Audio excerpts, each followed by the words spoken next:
Yeah, we'll likely wait till 12 o'clock, right? Yes. Do we know when Dr. Nieves Neda is able to join us?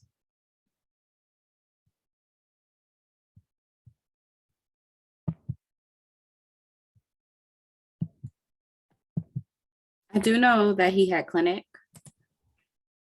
right before this, so I imagine he would be joining as soon as he's able, as soon as he wraps up in clinic. Okay.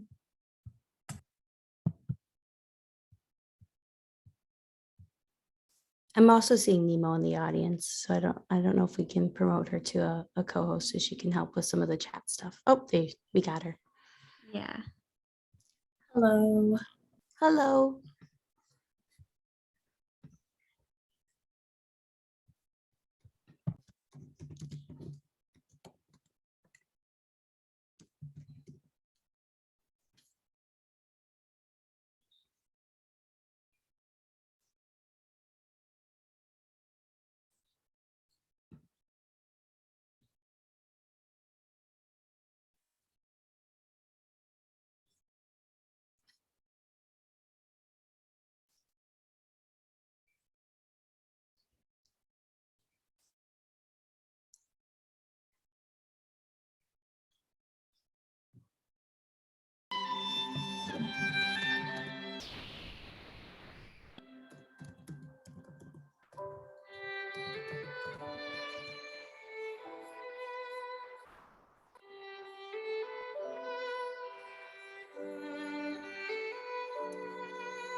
Welcome everyone. Thank you so much for joining us today. We're just going to... Bienvenidos a todos. Muchas gracias por estar aquí con nosotros. Unos minutos más empezamos, por favor.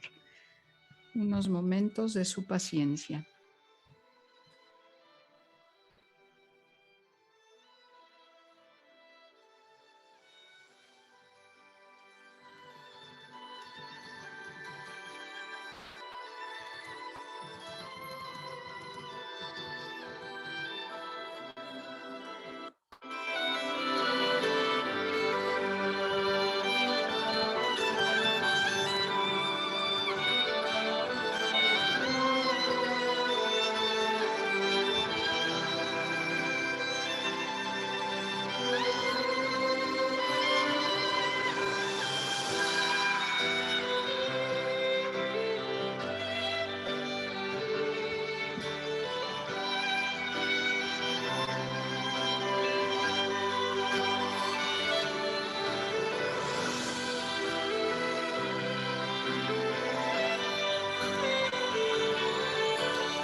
Buenos días a todos. Muchas gracias por estar aquí.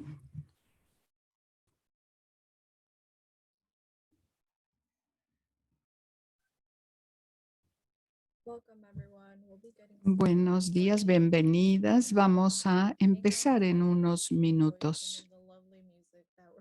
Mientras tanto, pues disfruten de la maravillosa música que estamos escuchando. En un segundo estaremos con ustedes.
What's up, everybody? Thank you so much for watching.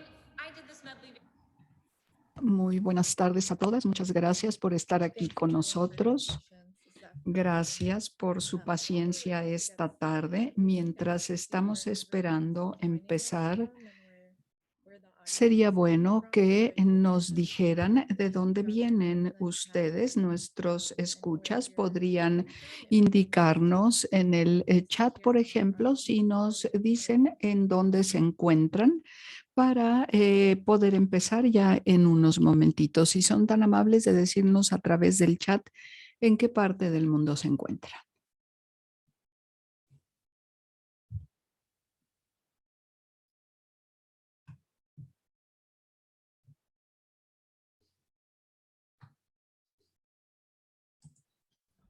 I'm seeing students. Abraham from Northeastern Illinois University. Hola, de la Universidad del Noreste de Illinois. A lot of representation.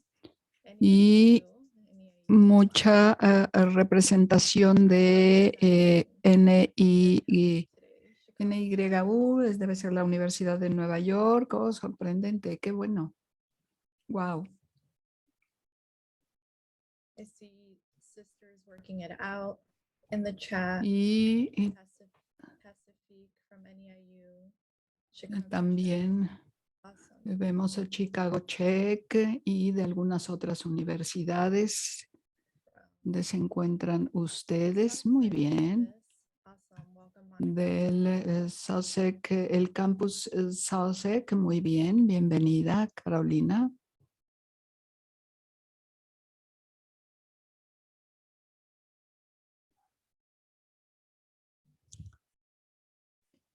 Like I mentioned earlier, we are waiting to get started. I believe Como mencioné anteriormente, estamos a punto de empezar. Estamos esperando a que la doctora Nieves se conecte. Probablemente está luchando con la tecnología, pero en un momento, bueno, pues vamos a hacer la introducción. Así es que bienvenidos a la conversación de Chicago Check en nuestra conversación de comunidad virtual.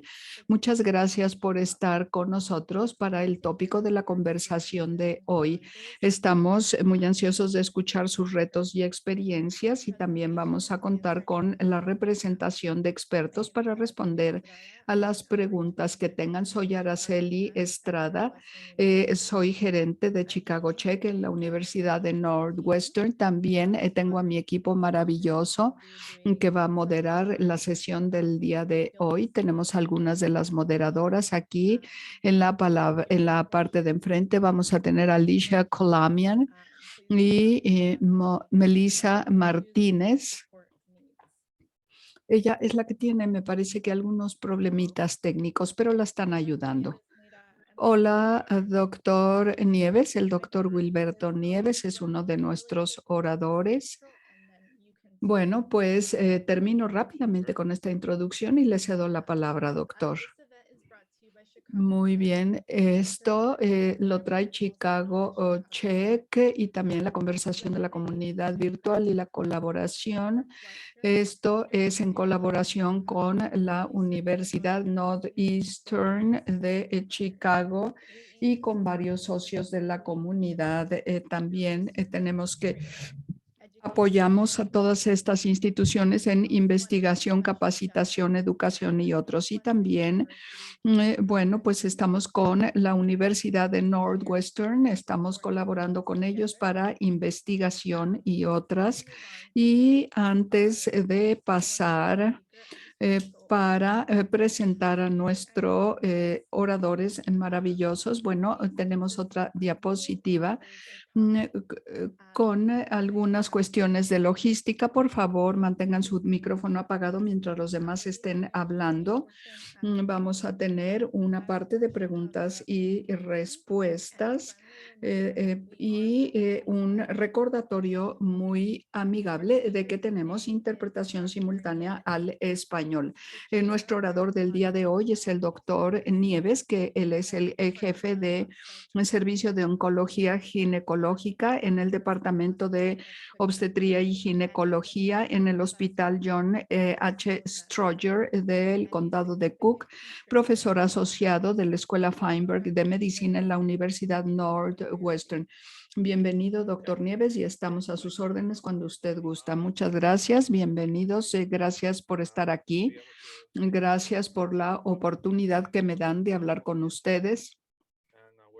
Vamos a hablar de cáncer cervicouterino y vamos a hablar acerca de algunas de las cuestiones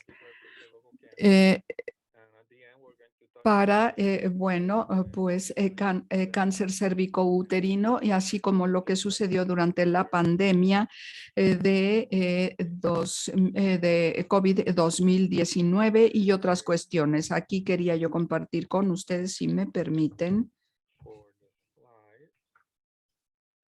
mis diapositivas.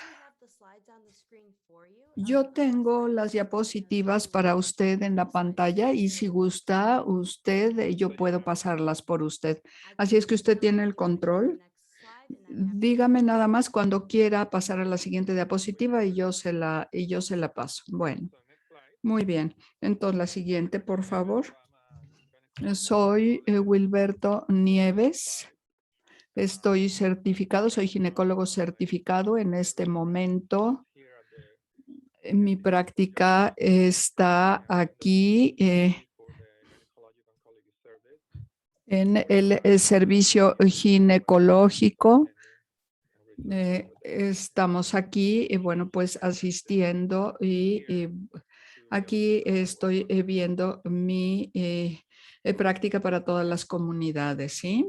La siguiente, bueno, estos son mis conflictos de interés. Y bueno, pues he participado en diversos programas con Merck para agentes de quimioterapia, pero estos no son pertinentes a esta presentación. La siguiente, por favor. Entonces, bueno, pues aquí tenemos los objetivos de la presentación, hablar acerca de la infección por VPH como causa de cáncer cérvico-uterino, así como la epidemiología más reciente de cáncer cérvico-uterino, algunos de los esfuerzos que estamos haciendo en la Universidad de Northwestern para poder abordar las disparidades y determinantes sociales de salud que afectan los índices de cáncer cérvico-uterino, así como los resultados de la enfermedad. Entonces, después vamos a hablar un poco acerca de cómo hacer las pruebas, tal como el Papa Nicolau, para poder detectar cáncer cérvico-uterino.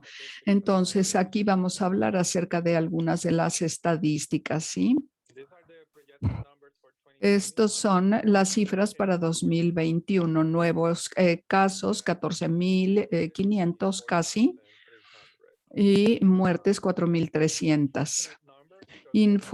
Números infortunados porque el cáncer cérvico-uterino es prevenible con una vacuna muy eficaz ya, pero también en la industria de cuidado de la salud, particularmente en el dominio de la vacunación, pues estamos muy alejados de tener una vacuna para VPH.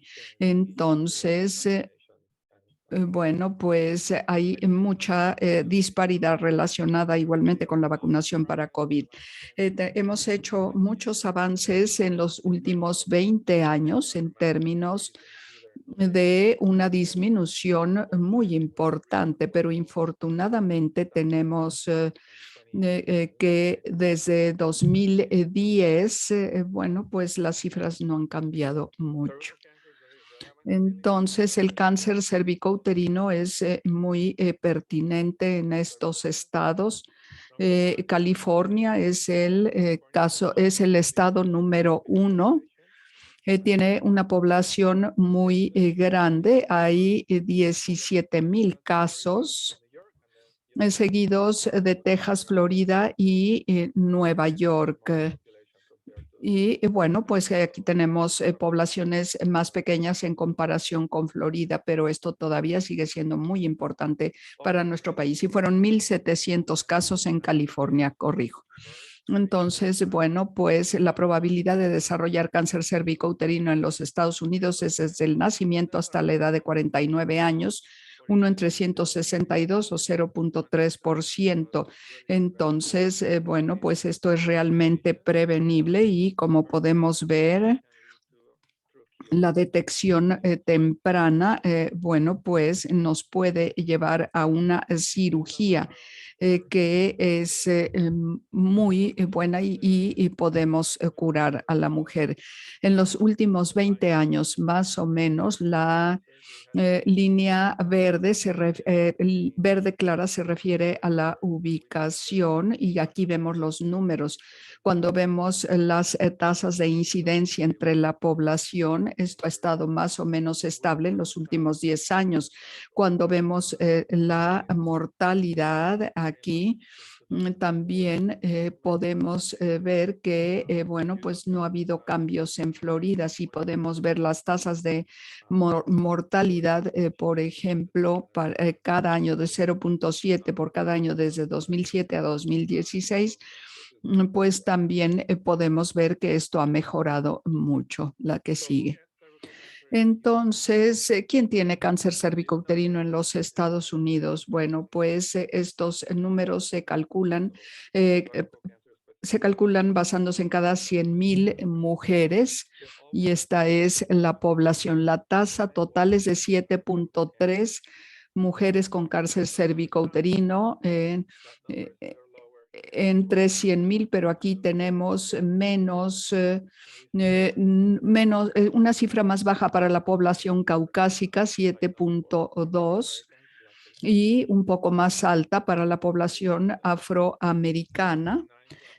Los asiáticos 6.4, indias americanas y nativas de Alaska 7.9. Y el número más alto es para las hispanas, que se va hasta 9.3 casos por cada 100,000 mujeres.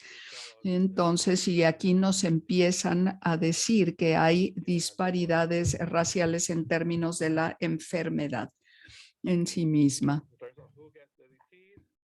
Aquí, bueno, pues esta es la distribución por edad y lo que vemos es que la mayoría de los casos son entre los 35 y los 60 y los 44 años. Son madres jóvenes, trabajadoras profesionales. Este número también cae dentro del 22% entre 45. Y si vemos el otro grupo de 35 a 64 es de aproximadamente el 20%. Entonces, entre las edades de 35 y 44 son 2/3 de todos los casos. Son mujeres jóvenes y maduras que siguen siendo muy importantes en términos de la población social y del ciclo económico igualmente. Esto es lo que estamos viendo. El que sigue. Esta es el porcentaje de muertes. Primero el de los casos y ahora el de las muertes. Tenemos nuevamente entre mujeres entre 55 y 64 años de edad, muy jóvenes. Entre el diagnóstico, el tratamiento, la evolución de la enfermedad, pues vemos que están los porcentajes entre los 30 y 40. Igualmente, bueno, pues hay un porcentaje de mujeres que mueren entre los 55 y los 64 y luego 1/3 de estas mujeres mueren entre los 35 y 54. Por otra parte, tenemos que resaltar que hay una mortalidad importante de otra población simplificada que alcanza casi el 30%.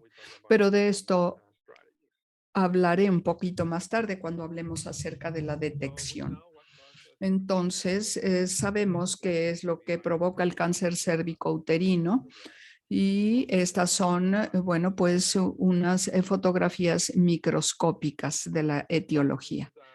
Ahora, esto significa que, bueno, pues las estadísticas muestran que la mayor parte es provocada por VPH, que es una enfermedad sexualmente transmisible. Y se calcula que aproximadamente 20 millones de personas en los Estados Unidos tienen una infección prevalente por VPH. La que sigue. Este es, bueno, pues la causa de cáncer cervicouterino. Los más importantes y los más problemáticos son entre las edades de 16 a 18 años y todos estos cifras aplican a chicas de 16 años. Luego tenemos VPH que se va hasta el 72% y estas son cifras globales, prevalencia global.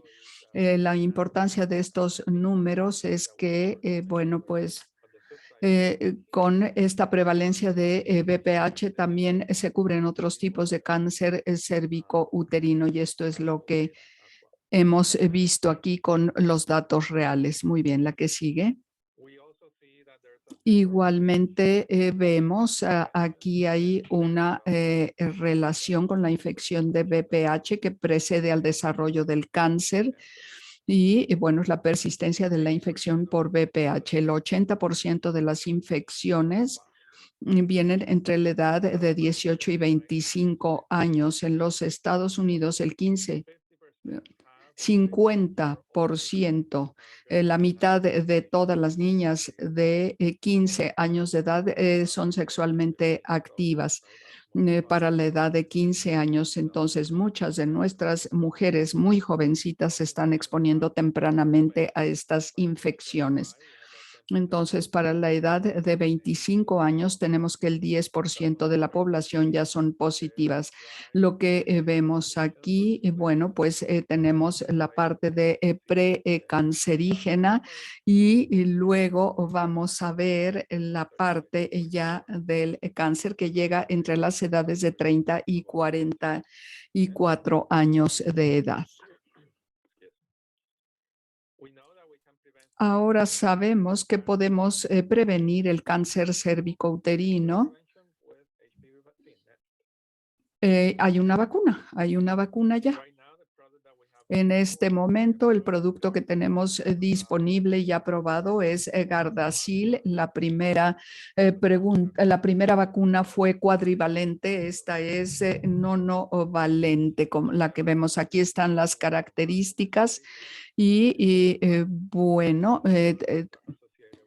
todas las demás están relacionadas con un alto riesgo de cáncer cervicouterino entre las edades de 6 a 19 años. Entonces, bueno, pues esta vacuna es 99.5 eficaz contra cáncer cervicouterino, incluyendo adenocarcinoma, y 97% en todos los criterios de valoración. Entonces, igualmente, como decía yo, el 97% de protección para todos los demás criterios de valoración. Igualmente, aquí tenemos, por ejemplo, protección contra precánceres, displasia, cánceres de vulva, vagina y ano, protección contra verrugas genitales y cáncer anal en hombres. Protección contra verrugas genitales y cáncer anal en hombres. Entonces, esto es muy importante también. El cáncer, bueno, pues definitivamente, pues las displasias son las que se consideran como precánceres y las adiciones más recientes de toda esta vacunación contra VPH es que también ofrece protección contra otro tipo de cánceres según la etiqueta de la FDA de julio de 2020 en cánceres de cuello y cabeza, orofaríngeo. Sabemos que hasta 80% de estos cánceres son provocados por VPH. Entonces, ¿quién debe vacunarse? Hombres y mujeres. La población objetivo primaria son entre 9 y 26 años de edad. Y ahora tenemos una población secundaria objetivo, hombres y mujeres entre 27 y 45 años de edad. Fue aprobada por la FDA en octubre de 2018. Cuando vemos estos grupos de edad de 27 a 45, encontramos prevención contra cáncer cérvico-uterino y la tasa de protección es del 88%. Entonces, este es un nivel de protección muy superior y suponiendo que la mayoría de estos pacientes ya han contraído infecciones por VPH. Entonces, esto es lo que estamos haciendo, pero aún cuando ya hayan contraído la infección, la vacuna es eficaz. Las tasas de vacunación contra VPH, bueno, pues siguen siendo bajas en los Estados Unidos por las discrepancias entre diversos estados y luego les mostraré algunos ejemplos. En Chicago, bueno, pues tenemos algo diferente porque esta debe ser aplicable a toda la población. Pero tenemos aquí un proyecto, por ejemplo, cubriendo el grupo de edades entre 13 y 17 años de edad. Las tasas de vacunación contra VPH son en mujeres de 57.6 a 78.1 para una dosis, y en hombres, ahí pueden ver ustedes las cifras. En los hombres, bueno, pues la tasa completa fue únicamente del 18.5 hasta el 26.1 para 3 dosis. Esto definitivamente, bueno, pues tiene que ver mucho con la aceptación igualmente de las vacunas. Ahora, la detección temprana y las pruebas, esto juega un papel muy importante. Entonces, bueno, nosotros tenemos que ver directamente las células para buscar anormalidades. Primero se hace una prueba de VPH, es una prueba molecular muy sensible a la presencia del virus. Es para detectar principalmente la presencia del virus y su replicación. Así, igualmente podemos diferenciar entre los tipos 16, 18 versus los otros subtipos, y estos son los de más alto riesgo, los subtipos 16 y 18 de VPH, y con estos son contra los que protege la vacuna. Las estrategias de detección son muy sencillas. La primera parte, a la edad de 21 años, es la primera citología de Papa Nicolau. Luego se debe repetir cada 3 años hasta la edad de 29 años. A partir de los 30 años se tendrá que hacer una prueba contra VPH, hasta los 65 años, cada 5 años. Y ya se ha incrementado de 3 a 5 años. Y bueno, tiene que continuarse hasta la edad de 65 años, según los lineamientos. Para los pacientes que ya tuvieron histerectomía,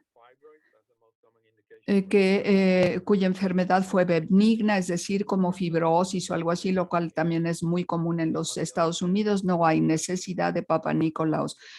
Por otra parte, bueno, si hubo displasia o precáncer o alguna displasia previa, entonces necesitamos continuar con la detección hasta después de 20 años. Algunas de estas pacientes, bueno, tienen más o menos 40 años de edad y se les tiene que dar seguimiento hasta los 65 años de edad.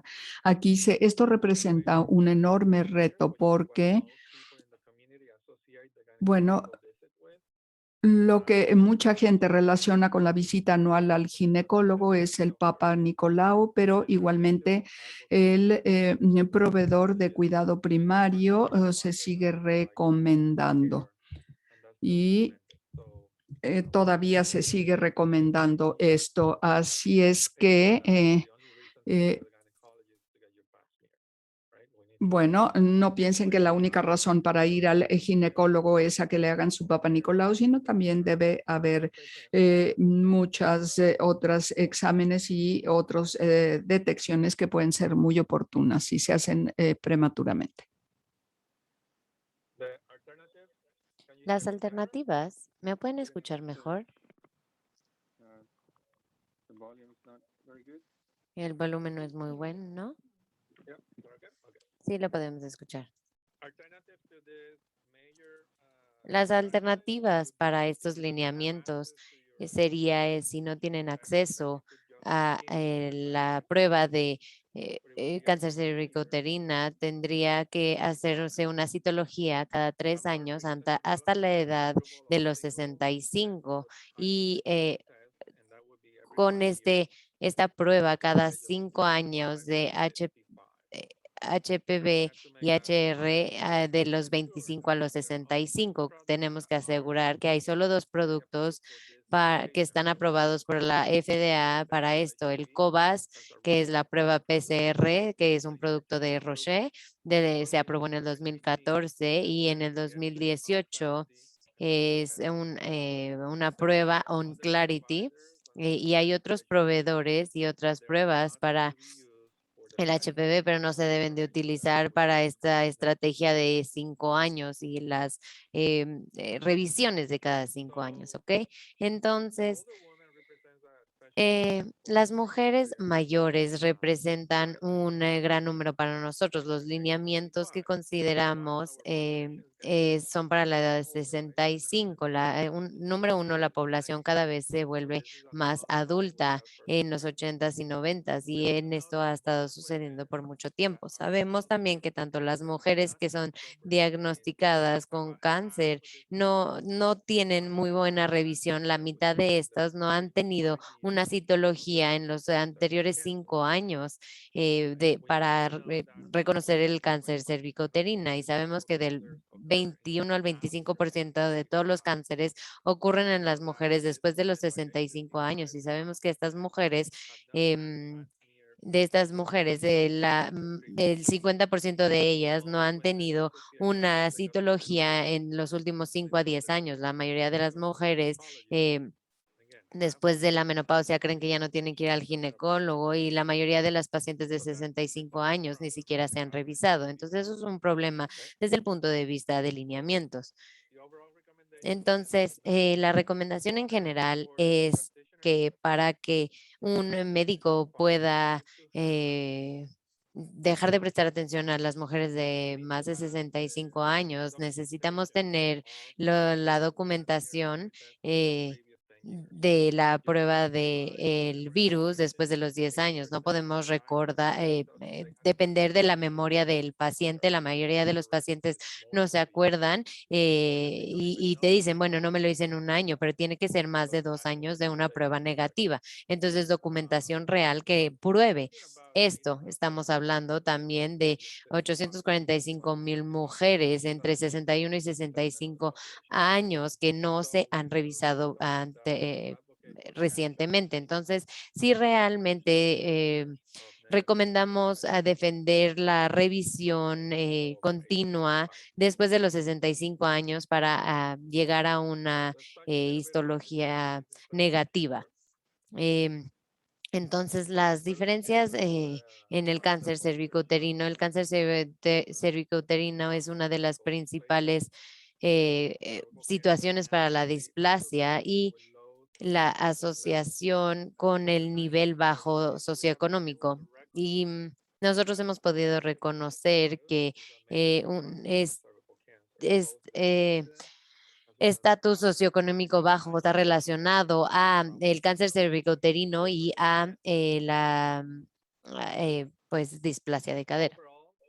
En un total, en una inequidad económica, el cáncer resulta en mayores cantidades de muerte y también sabemos que esta brecha ha crecido en los últimos años y hay una variación bastante grande, consistente en las inequidades socioeconómicas y es por eso que el cáncer es más común. La brecha más grande está entre los cánceres más prevenibles, que es bastante irónico, y que los cánceres que se pueden prevenir son los cánceres que más vemos en esta brecha que estábamos hablando. Por ejemplo, la mortalidad del cáncer cervicouterino para las mujeres que viven en los 4 condados dentro de los Estados Unidos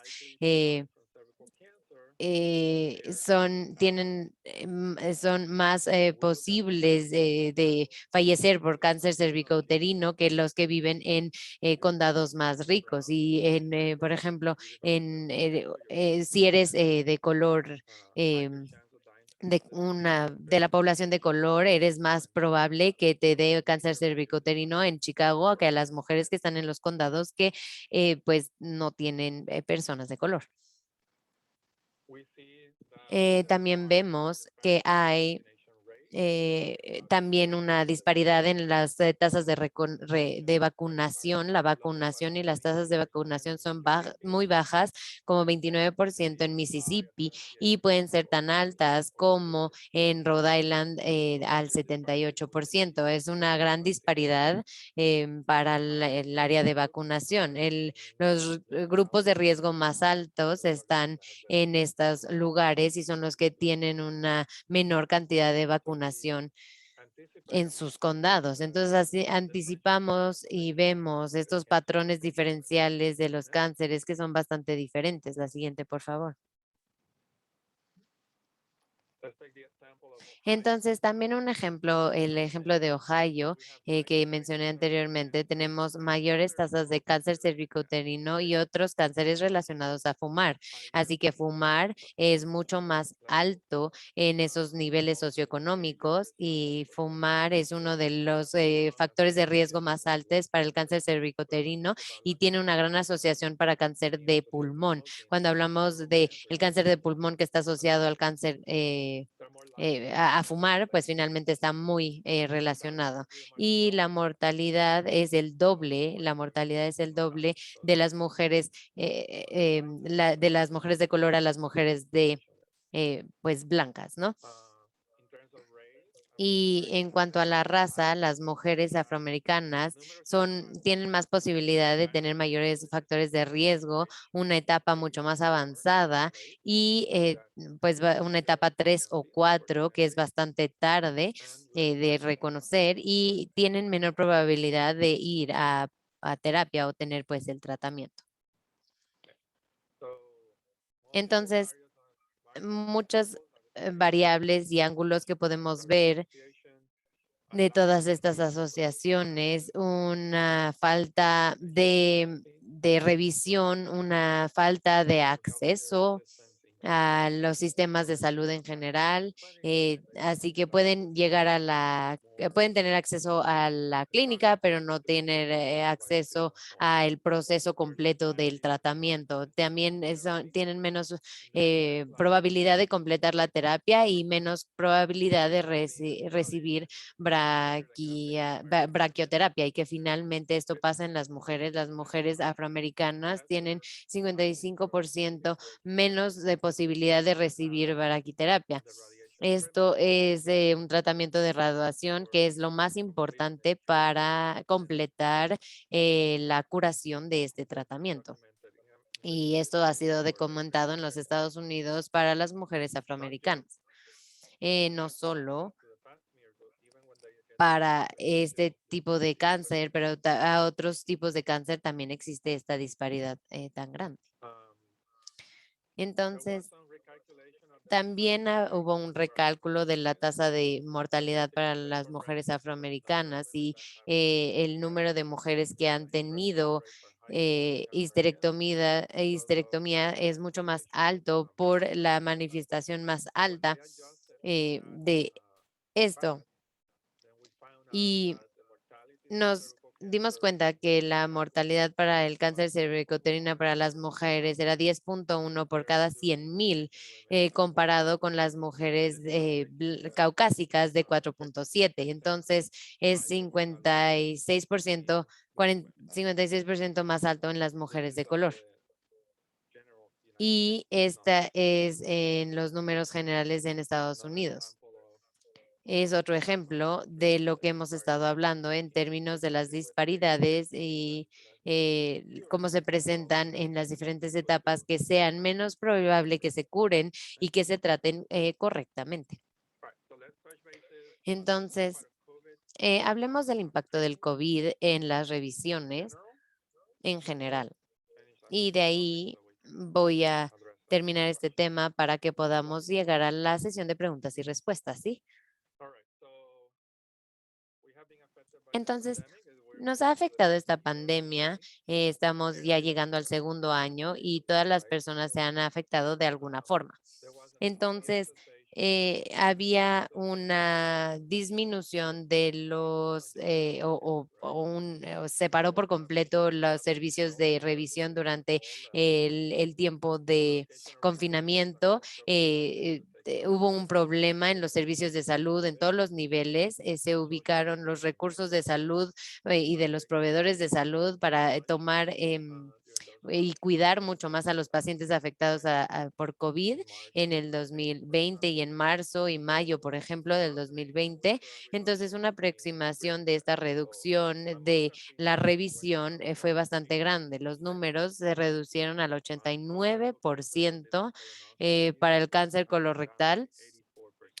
Se fue para el 84.5% y el cáncer de mama fue del 89.2% y una reducción en el diagnóstico del cáncer también disminuyó en un 65.2%.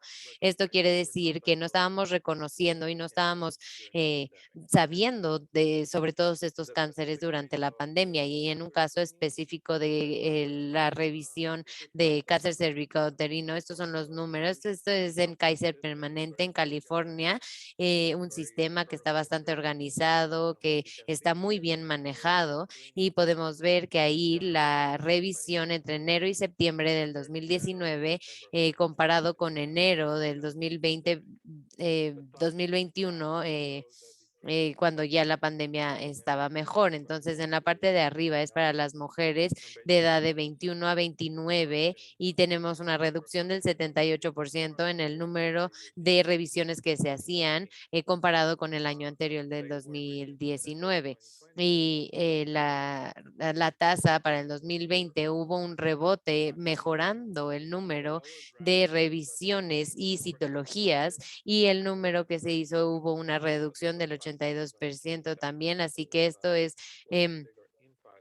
un impacto bastante más amplio para abril del 2020 en este momento, cuando hubo el confinamiento, y también después experimentamos una recuperación para septiembre del 2020. Ahora, la fase de recuperación también aplica para todas las edades.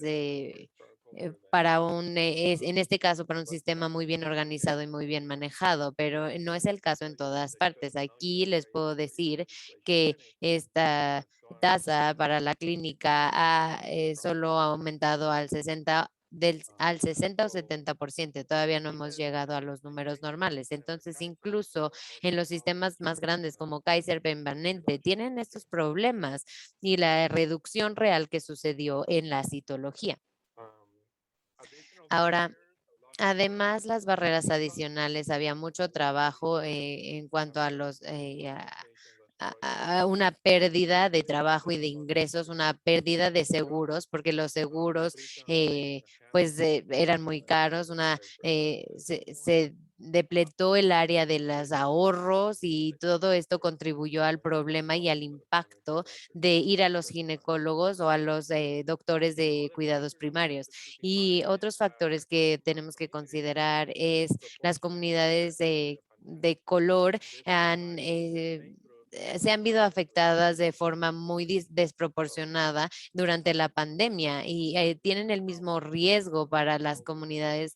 Estas comunidades tienen el mismo riesgo para el cáncer cervical, y los servicios de revisión también disminuyeron. También han habido ciertos cálculos, han habido un retraso de 6 meses de estas revisiones que están asociadas con más casos de cáncer cervicouterino en los siguientes años, y con un retraso de 3 años de capacitación asociado a 30 y algo casos de miles de mujeres en los siguientes años. Cuando lo vemos desde este punto de vista, estamos llegando al segundo punto del segundo año de la pandemia, y la perspectiva y la segunda ola. Entonces, es un gran problema que estamos teniendo en este momento. Y eso va a ser un alcance multifacético en la forma en la que lo vamos a hacer. Establecemos pruebas de revisión que tenemos que pensar de alcances innovativos, y que tengamos alcances multidisciplinarios, que mantengamos distanciamiento social con los pacientes, pero que finalmente tengamos un alcance a ellos y que en la ginecología y en la ginecología oncológica, en la práctica tenemos pediatras, tenemos doctores de familia y medicina interna y todos estos con las comunidades, las farmacias, los hospitales. Entonces, todos son muy, muy importantes en cómo podemos restaurar estos servicios de revisión para las organizaciones sin fines de lucro, los accionistas, las escuelas, la industria, etcétera. Entonces aquí creo que ya terminaron mis diapositivos. Quiero simplemente agradecer profundamente a Chicago Check y a esta iniciativa por esta oportunidad de hablar con ustedes y darles cierta información sobre el cáncer cervicouterino. Estos son momentos de mucho estrés, así que encontré que esta es una buena forma de eliminar el estrés. Comer helado, ver el lado positivo y Halloween ya está casi con nosotros en un par de días, así que hay que comer dulces y ser un poco más felices, finalmente aumentando las precauciones. Con eso voy a terminar mi presentación y si hay alguna pregunta o comentario, adelante. Muchas gracias por una presentación tan informativa. Apreciamos mucho que se tome su tiempo de su negocio y colabore con nosotros para este evento. Creo que podemos avanzar a la sesión de preguntas y respuestas y área de discusión abierta para este evento. No sé si alguien tiene alguna pregunta. Veamos el chat si existe alguna pregunta por aquí. Y si no, yo sé que obtuvimos preguntas que se enviaron a través de los preregistros, así que yo pudiera también ver qué tenemos por ahí. Una de las preguntas que surgió es si hay mutaciones genéticas relacionadas al cáncer cervicuterino y si es así, entonces, ¿cuáles son? Sí, para la mayoría no hay un patrón hereditario del cáncer cervicuterino. Existen muchas mutaciones que explican qué pasó después de un periodo de mutación que sucede y los caminos moleculares relacionados a esta a, es- a esto que sucedió, pero finalmente es lo que puede pasar en el cáncer. Entonces, no hay una mutación como tal para el cáncer cervicouterino que se haya encontrado. El cáncer cervicouterino es una infección del virus y es persistente por el virus. El 80% de las infecciones sucede entre las edades de el 5 y 25 y el 30% de las mujeres no van a poder eliminar o evitar este virus por su sistema inmune. Entonces, el 70% de la población de las mujeres aún así no van a poder evitar este virus y esa inhabilidad del sistema inmune es lo que crea que haya una continua posibilidad de obtener el cáncer cervicouterino. Tenemos otra pregunta que llegó a través del registro. Si una mujer desarrolla un quiste cervical, ¿quiere decir que tiene un mayor riesgo de desarrollar cáncer cervicouterino? No. Lo que ellos están hablando es de lo que hablamos, eh, una un quiste que es bastante común en las mujeres que tienen parto natural, es bastante común y puede variar las razones que pueden tener de 2 a 7 centímetros, pero no las va a predisponer a cáncer cervicouterino. Y normalmente una citología nos tendría que dar una resultado negativo, entonces no tendríamos por qué tener esta preocupación. Tendríamos que revisar y hacerlo adecuadamente como a cualquier otra persona. Había una pregunta similar en cuanto al cáncer vaginal relacionado a quistes. No, los virus no son tan comunes para este tipo de cáncer, pero no es un cáncer como tal, estos quistes. Estábamos hablando de lo que yo creo que estaban hablando, pero hay mucho de lo que se llaman viruses, la parte externa de la vagina y es lo que pudiéramos, que se ve afectado con los partos naturales y eso no nos va a predisponer al cáncer y no vamos a tener mayores células de cáncer. Algunas mujeres nacen con algunos remanentes de los procesos biológicos y eso las lleva a pues tener quistes de milímetros a centímetros, ¿no? Dependiendo del tamaño y pueden tener una transformación maligna, pero eso solo sucede entre 3 de cada 10 y no es tan común como se cree. Y el número 2 es que finalmente es un punto distinto de pues verlo. Y veo Robin Petco tiene una pregunta en el chat también. Ella dice que hablamos sobre cómo necesitamos desasociar la idea de pensar en visitas ginecológicas con revisión del Papa Nicolau. Entonces, ¿cómo lo hacemos? Esta es la erradicación. Tenemos que pensar en nuestros pacientes y decirles cuál es el papel de la revisión ginecológica más allá del cuidado obstétrico común. Las mujeres más jóvenes siempre piensan que no van a ir al ginecólogo hasta que no tengan niños y que menos le hagan una citología y que ni siquiera entienden cuál es el rol del ginecólogo como un doctor de cuidados primarios para revisar el bienestar, la salud reproductiva en general, la salud general y todas las condiciones ginecológicas que impactan la vida.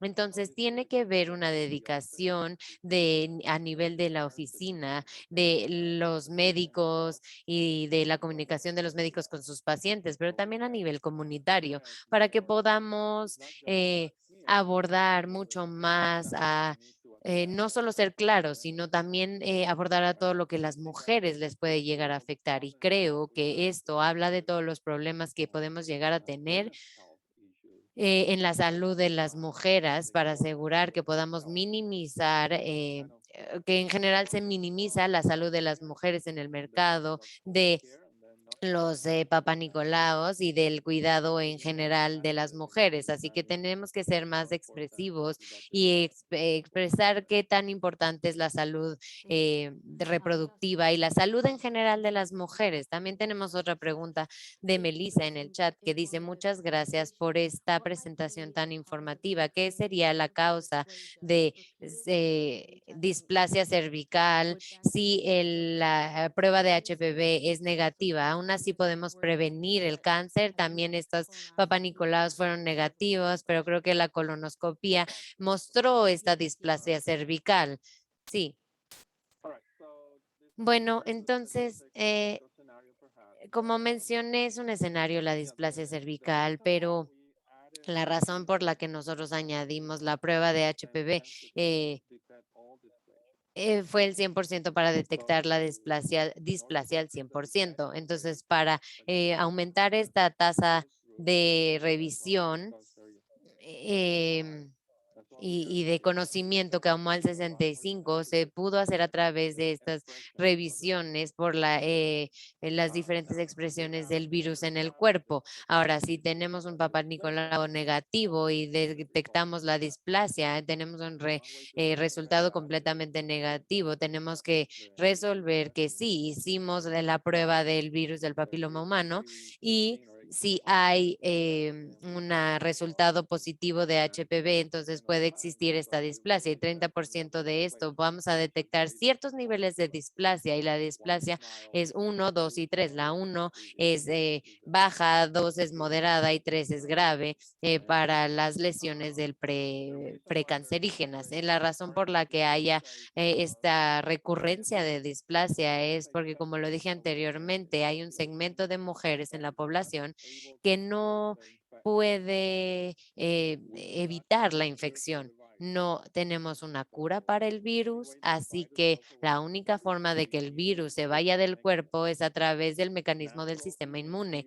La inmunidad natural va a eliminar el 90% de la infección, una infección rápida, pero como lo dije anteriormente, el 10% de las mujeres, y esto no es culpa de nadie, ¿no? El 10% no pueden siquiera eliminar esta infección. Y esa es la razón por la que tenemos displasia recurrente y por la que el cáncer cervicuterino es tan común después de las revisiones. La última de la pregunta era si las vacunas pueden ser eficientes en este sentido. Esta no es una notificación de la FDA, aprobada por la FDA, pero sabemos que la vacunación ha resultado en una disminución en el número de displasia recurrente de los casos de precancerígenos y tenemos un número de colposcopías que finalmente han mostrado los resultados, pero con el número de biopsias y colposcopías que están relacionadas a que la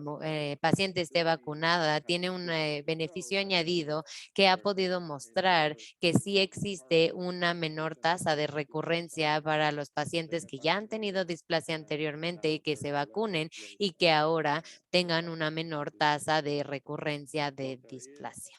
Así que sí, hay una pequeña pero detectable posibilidad para esto y quisiera yo decir que la vacuna es preventiva es una medida preventiva. No tenemos una licencia aprobada por la FDA para el tratamiento de la displasia a través de la vacuna. Muchas gracias, doctor. Otra pregunta relacionada a la revisión. Las mujeres mayores deberían de revisarse por cáncer cada año, cada 2 años a través de estas revisiones. Mi abuela falleció de cáncer cervicouterino. Sí, entonces los lineamientos referidos a la población general, ¿no?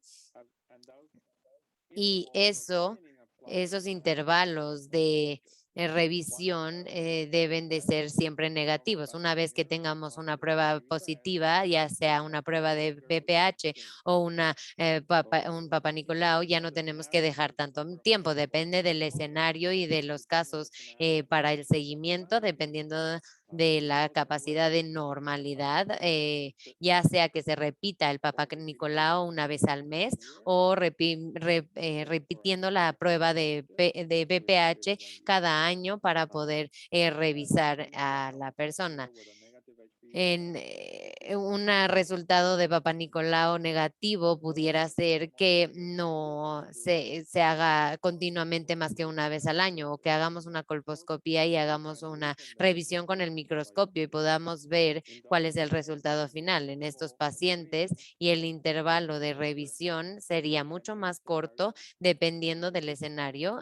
Tendríamos que hacerlo cada 6 meses y al año y si continúa siendo negativo, entonces pudieran regresar a hacerlo a la revisión normal con el ginecólogo, pero como ginecólogo yo pudiera recomendar un intervalo de 3 años en vez de 5 años para alguien que ya ha tenido estas anomalías.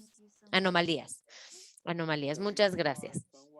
La razón por la que alguien se moriría en una edad adulta de cáncer cervicuterino es mucho más común de que hayan tenido 10 años de revisión negativa antes de la menopausia.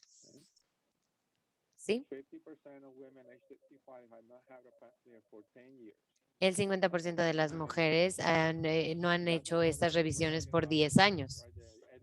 Y bueno, también teníamos que entender cuál es el papel de la ginecología. Es que muchos pacientes de la población general sienten que una vez que que entran a la menopausia ya no tienen que ir al ginecólogo y no. Aquí hay un gran riesgo. Aquí hay un gran riesgo que siguen corriendo. Muchas gracias por eso. Es la 1:00 p.m. Todavía tenemos 2 preguntas más del público. Entonces la pregunta es, ¿De qué manera se le puede asegurar a la gente respecto a su estatus u otras situaciones para que puedan acceder a servicios médicos y a servicios de detección de cáncer? Bueno, pues es la pregunta más complicada. Every hospital is supposed to deliver charity care, so that's one venue, right? Bueno, hay un lugar en donde se recibe atención por medio de instituciones de caridad, en tanto la paciente se viva en en el condado, podemos, bueno, pues proporcionarle todos los servicios de detección independientemente de su situación económica o incluso estatus inmigratorio. Y se le puede realizar estudios de detección, tratamiento, etcétera. Independientemente de la capacidad de la paciente para pagar, bueno, pues podemos proporcionarle todos estos servicios. Igualmente tenemos algunas instituciones de Medicare locales no lucrativas. En este momento hay algunas iniciativas. Una de ellas se llama Equal Hope, Esperanza Igual para Todos. Y hay pequeñas instituciones de algunos otros centros individuales de Chicago y de otros estados, y esto es lo que estamos tratando de hacer para mejorar y, bueno, solucionar las disparidades, así como para disminuir la tasa de mortalidad por cáncer cérvico-uterino en Chicago. Por lo general, tendríamos que estar aquí en el escenario apropiado, y esto es lo que estamos haciendo. Muchas gracias. Y bueno, vamos a poner en el chat el link de Equal Hope, Esperanza Igual para Todos, y también en la dirección de correo electrónico. Muy bien, yo creo que tenemos una última pregunta. Así es que les agradecemos a todos los que están aquí. ¿Alguna medida holística para la prevención de cáncer, tales como prevención, dieta, antiinflamatorios o alguna dieta o ayunos? Bueno, pues ojalá obtuviera yo la respuesta para esa pregunta. Hemos visto varios parámetros nutricionales.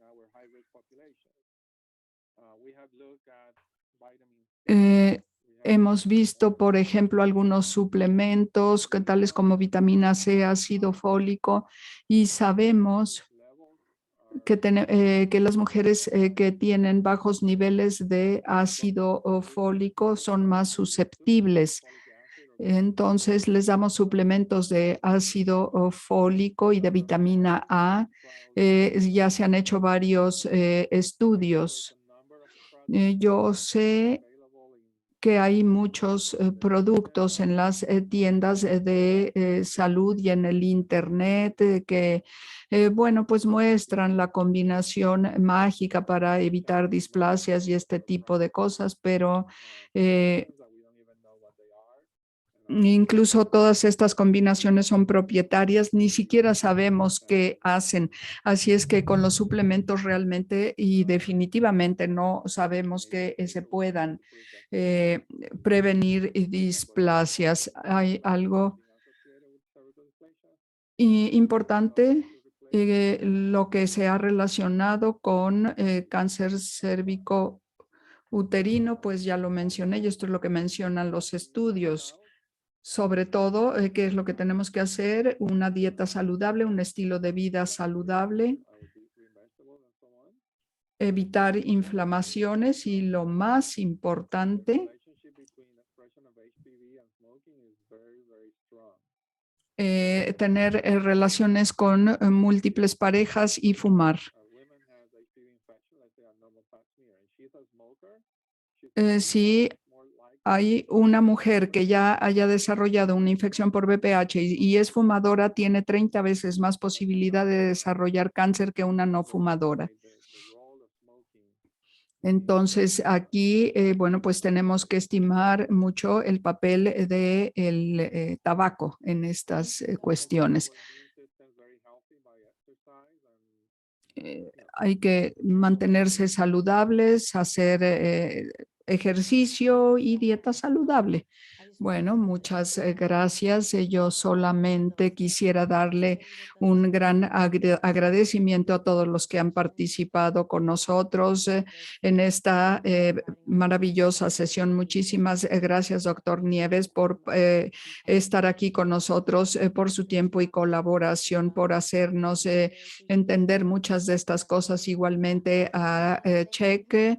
Y bueno, pues no puedo dejar de agradecerles a todos. Muchísimas gracias. Tenemos que cerrar.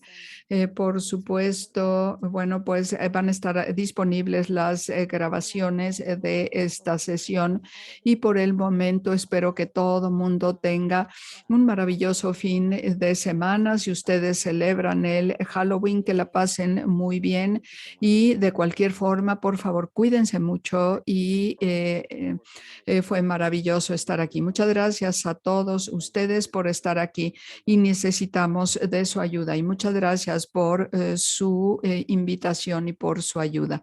Necesitamos de su ayuda y necesitamos de todos ustedes. Muchas gracias a todos.